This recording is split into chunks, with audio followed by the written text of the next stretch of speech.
Welcome to the deep dive. Today, we're embarking on a truly unique deep dive. We're pulling insights from two sources that seem, well, pretty different at first glance. That's right. We've got this comprehensive bank of questions, sort of a blueprint for inquiry. And then we have this very specific, very detailed letter to shareholders. From WESCO Financial Corporation, Yeah, right in the thick of it, 2008. exactly, navigating those tumultuous economic waters. It's actually an ideal pairing, I think, Yeah. because you've got these two critical paths to knowledge highlighted. One gives you a framework for how to ask questions, Mm-hmm. and the other provides this really rich, real-world case study, Mm-hmm. just ripe for digging into. Right. So our mission for you listening is to really show how to apply that inquisitive mindset, that questioning approach to basically any information that comes your way. Yeah, how do you extract the important stuff, whether you're looking for, say, structured ways to ask better questions, or you're trying to make sense of something complex like a financial report? Precisely. We want to show you how to bring that sharp questioning approach to whatever you encounter. Okay, so let's start with this first source, this treasure trove of podcast questions. Yeah. Now, you might initially think, okay, a list of questions. Why is that a source for a deep dive? Right. Doesn't seem like source material itself. To think of it less like just a list and more like a sophisticated toolkit. It's almost a meta framework for pulling out information and sparking, genuinely deep conversations. A guide to being well-informed. And what's really insightful, I find, is how they're categorized. Mm. It shows that different kinds of questions actually serve different strategic purposes. It's not random. Totally. The source breaks them down, Mm. general business and entrepreneurship, investing in finance, creativity and personal growth, even front and light. It's like a strategy guide for inquiry. It's almost like a mental cheat sheet for critical thinking. Yeah. Imagine you're prepping for a big meeting, maybe, or just trying to get your head around a new field quickly. These questions, they aren't just icebreakers. They're your guide to finding the core truths.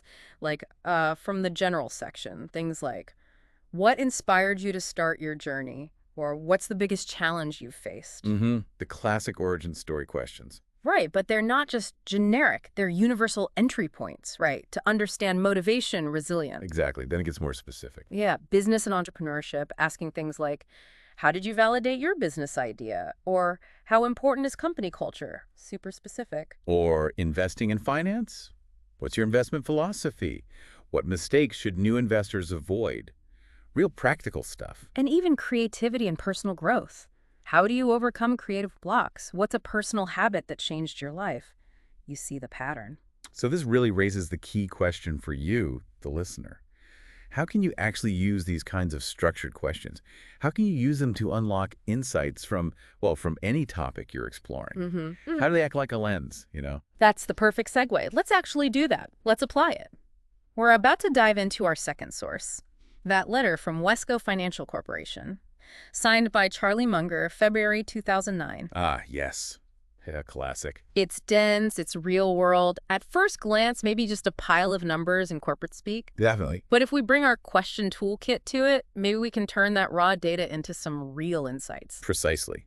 This document, it gives you a stark snapshot of how a company was doing during a really, really tough time, 2008. Described in the letter itself as perhaps the worst economic recession in decades. Wow.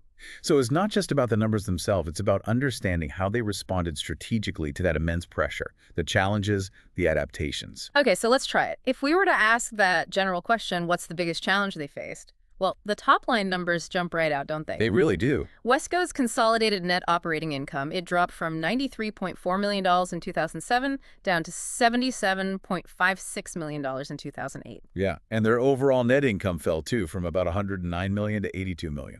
And a huge factor there, digging a bit deeper, was that steep decline in realized investment gains. Oof, yeah. That went from almost $16 million in '07 to just $4.5 million in '08. That's a big hit. So this wasn't just, a minor blip. This was a company clearly feeling the heat of a global downturn. Definitely feeling it. Okay, so let's zoom in now. Let's look at WESCO's different subsidiaries and ask how each one navigated this challenge. First up, WESCO Financial Insurance Company, or WESC. Right, the insurance arm. This subsidiary saw a massive shift in its premiums written. It surged from about $55 million in 2007 to over $316 million in 2008. Huge jump. And what's really fascinating there, and it directly answers our how did they adapt question, is why it jumped. Right. WESCO entered into this significant retrocession agreement. Retrocession. Okay, break that down a bit. Basically, it's reinsurance for reinsurers. WESCO agreed with National Indemnity Company and IXIO, another Berkshire subsidiary, by the way, Ah, okay. to take on 2% of Swiss Re's huge property casualty risks for 5 years, starting right at the beginning of 2008. Wow, 2% of Swiss Re's book. That's enormous. It is, and that single contract brought in $265 million in written premiums, just like that. It was a very rapid, very strategic move to grow premiums. But the letter also points out the uncertainty in reinsurance accounting, right? It calls the financial statements mere best honest guesses. Which is pretty candid for a shareholder letter. And they also noted the combined ratios for Westphrasia went up 101.0% in 2008, up from 93.9% in 2007. Okay, combined ratio over 100. That means they were paying out more in claims and expenses than they collected in premiums, right? An underwriting loss. Exactly, an underwriting loss. And they explicitly said they expected achieving underwriting gains to become increasingly difficult. But this brings us to that key concept in the whole Berkshire world.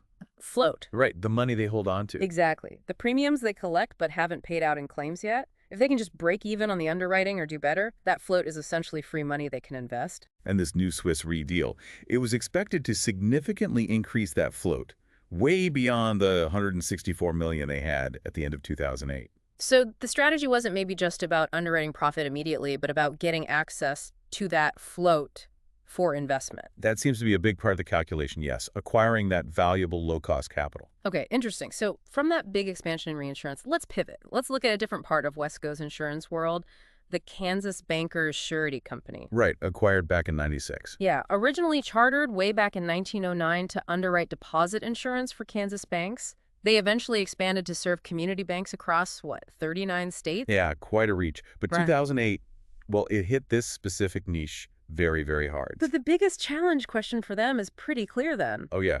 The 2008 banking crisis, plain and simple. Yeah. After they took a painful $4.7 million after-tax loss from just one bank failure. Ouch. They made a really aggressive strategic decision. September 2008. They decided to just discontinue and rapidly exit the deposit guarantee bond business altogether. Wow, just get out completely. That's a huge pivot. A massive shift in strategy, yeah. You see it in the numbers. The total face amount of those bonds plummeted from $9.7 billion covering over 1,600 institutions in September '08 Yeah. down to just $3.4 billion covering under 800 institutions by February '09. They were getting out fast. So that limited their risk from any single bank failure down to about 7.6 million.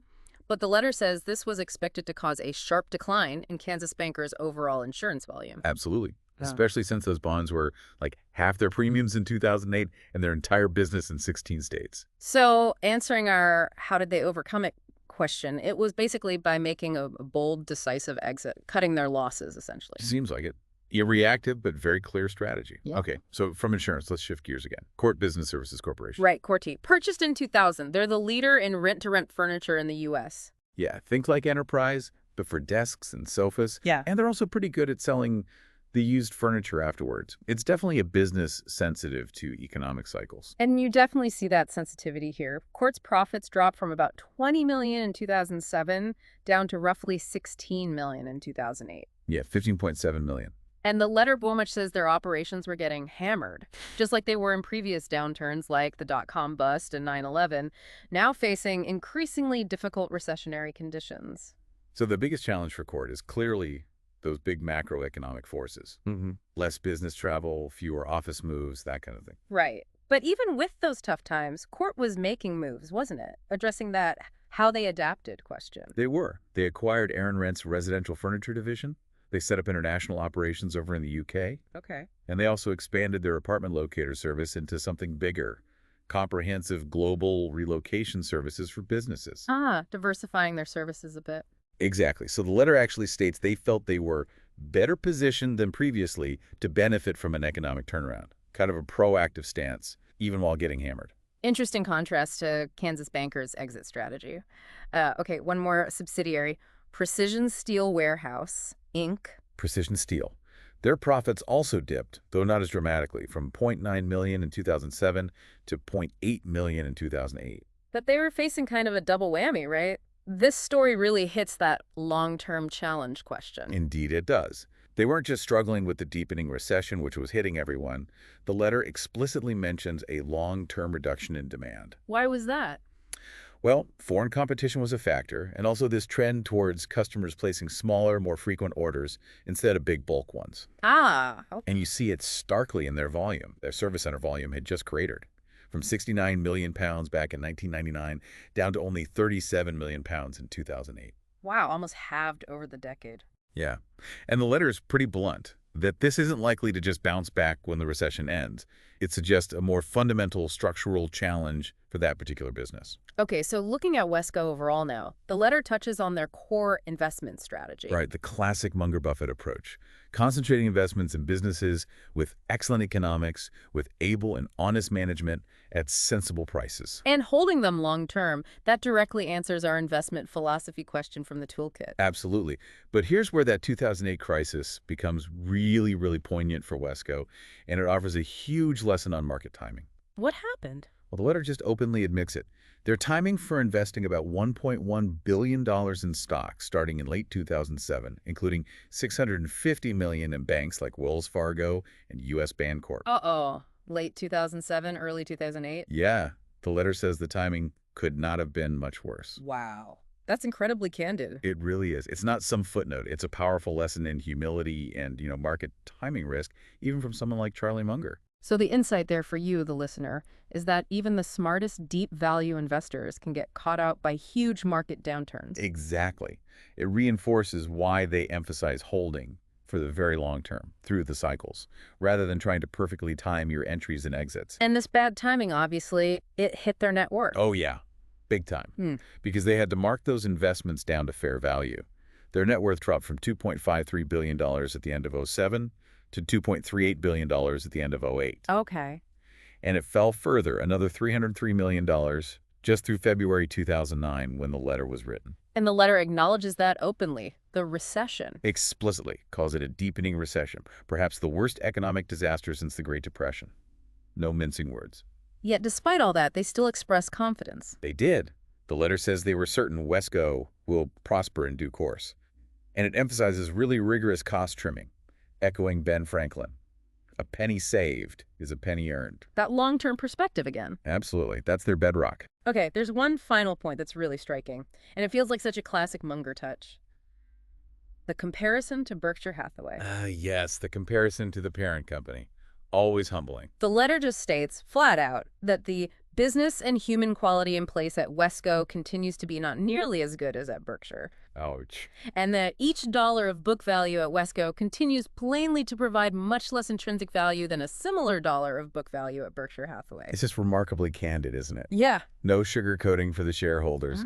Brutal honesty. Wow. Okay, we have really unpacked a lot today. We went from looking at the building blocks of just asking good questions. Yeah, that question toolkit. All the way to the nitty-gritty details of how a specific company struggled, adapted, and communicated during a massive global financial crisis, and all by trying to actively engage that toolkit. It really hammers home the point that valuable knowledge, real understanding, can be found in so many different forms.